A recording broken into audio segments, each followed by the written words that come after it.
ఆరోగ్యం పట్ల నిద్రలేనితనం, ఎన్నో రాత్రులు ఆ పడక మీ తడిసిపోయి ఉంటుందండి మీ కన్నీటితో. అన్ని మానసిక ఒత్తిళ్ళు, స్ట్రెస్, చెప్పలేం, మింగలేం, కక్కలేం అన్నట్టుగా ఉన్నారు చూసారా. కుంభరాశి మిత్రులారా, నిజంగా మీరు నా మిత్రులు అనుకుందాం.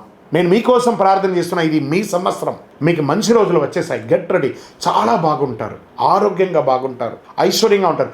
చిన్న చిన్న సమస్యలు, స్కిన్ ప్రాబ్లమ్స్, మోకాలు నొప్పి, కంటి చూపుకి సంబంధించి ఏవేవో వస్తున్నాయి. వచ్చింది కదా, భరించారు కదా, దాన్ని ధరించండి. భగవంతుడు మీకు ఇవ్వడానికి సిద్ధంగా ఉన్నాడు. చాలా గొప్పగా ఉన్నాడు. యోగా చేయండి, వ్యాయామం చేయండి, నడవండి, మిత్రులతో కలిసి సరదాగా మాట్లాడని. ఎవరెవరిని మీరు అవాయిడ్ చేస్తారో మాట్లాడుకుంటున్నాం వాళ్ళతో మాట్లాడని. ఒకవేళ మీరు ఎవరికైనా అప్పులు ఇవ్వాలా, వాళ్ళకి ఫోన్ చేసి నేను త్వరలో ఇచ్చేస్తాను, ఏమనుకోవద్దు, నా పరిస్థితి కొంచెం డిస్టర్బ్ అయింది, ఇంక అన్ని మంచి రోజులు వస్తున్నాయి, నేను ఇచ్చేస్తున్నాను అని చెప్పండి. వాళ్ళకి మీ మీద ఒక నమ్మకం అనేది వస్తుంది. అలాంటిది తేలికపాటి ఆహారం తీసుకోండి. ఆహారాన్ని మీ నోరు కంట్రోల్ చేసుకుంటే చాలా మంచిది, చాలా అద్భుతంగా ఉంటారు.